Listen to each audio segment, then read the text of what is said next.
Happy July. We are glad that we have made it through the hot season of June. I hope you have stayed cool, or as cool as you are able to do. And we hope also that it will be a good month in July.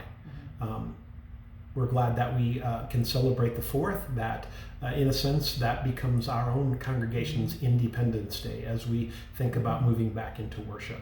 Yes, we're excited to welcome people back into worship in person in the sanctuary. As you are comfortable, we will be there to welcome you back. We continue to encourage everyone, please get vaccinated if you haven't already gotten your vaccination. Please take that seriously, and of course we recognize there might be reasons you choose not to, and we respect that.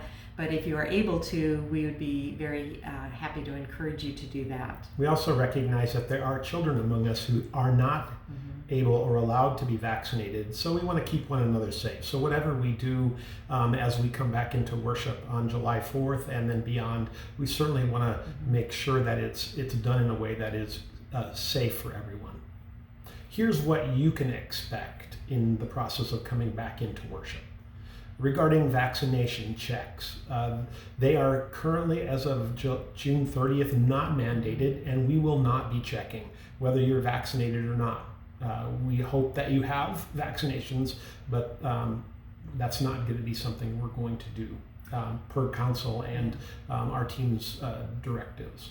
And with the governor opening the state as of June 30th, we know that masking, again, is not expected by the state, indoor or outdoor, and it is the choice of individuals or families. So you can expect to see some people wearing their mask indoors in the sanctuary or not wearing their mask. You'll see both, I would imagine.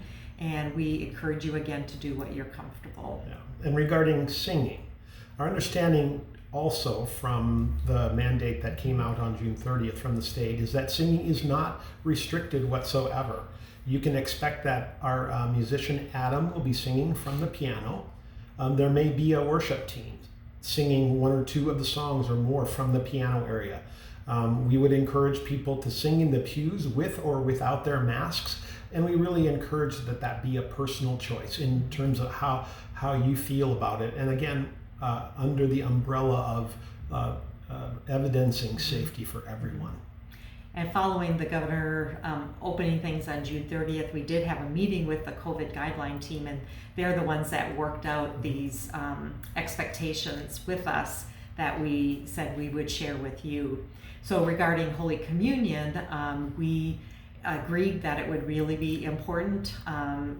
As we invite you forward, we'll invite you to walk forward and to receive communion standing. We'll have a station at the front of in front of the altar, and then there will be hand sanitizer along the pews so that you can sanitize as you come forward.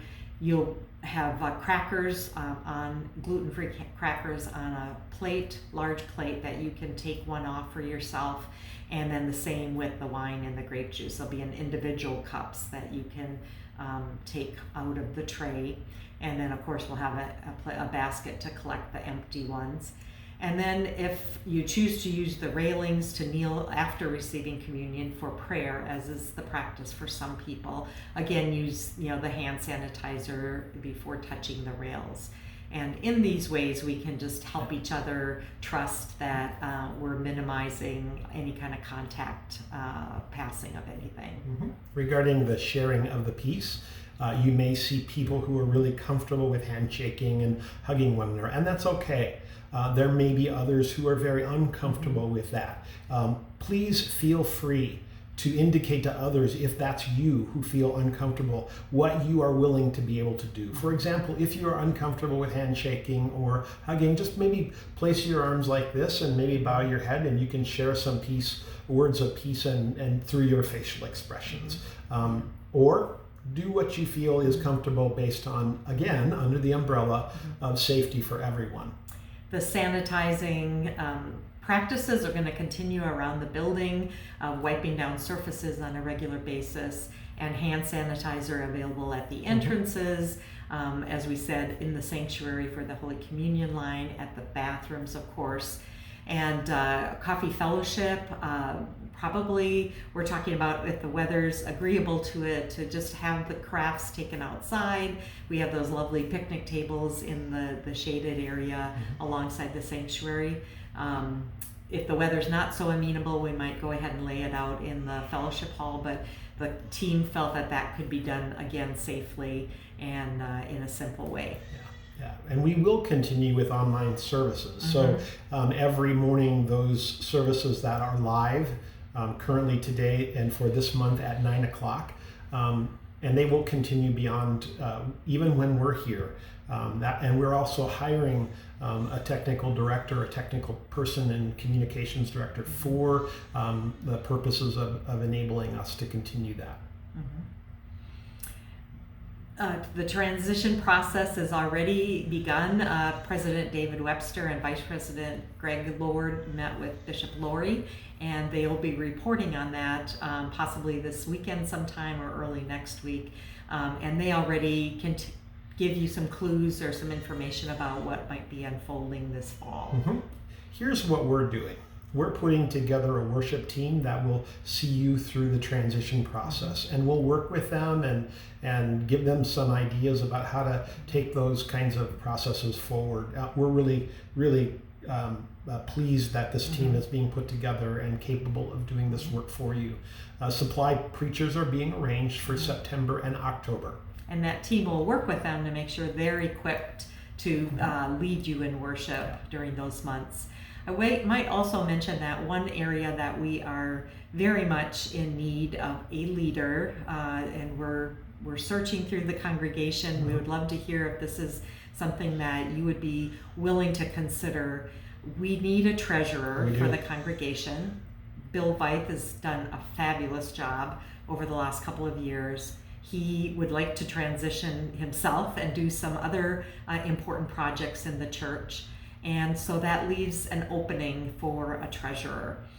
We know there are people with the skill and the ability, which is primarily to oversee the work the bookkeeper is already doing of all the details of the finances, but to be that liaison into the council and the congregation and represent that work and work with the pastoral leadership as well as the council leadership. So if you are a person who would consider that for this coming year, please let us know. We also will be putting some asks out there. Or if you think of somebody who you think should be approached about that, please do contact us as soon as possible. Or even sitting on the financial planning team, just somebody who's willing to help with that process. So let us know. Our last Sunday will be August 22nd. We have a team of people led by Greg Lord who will be leading the planning process for that event. That will be our last Sunday. We'll be here on that day. We're excited about spending that day with you.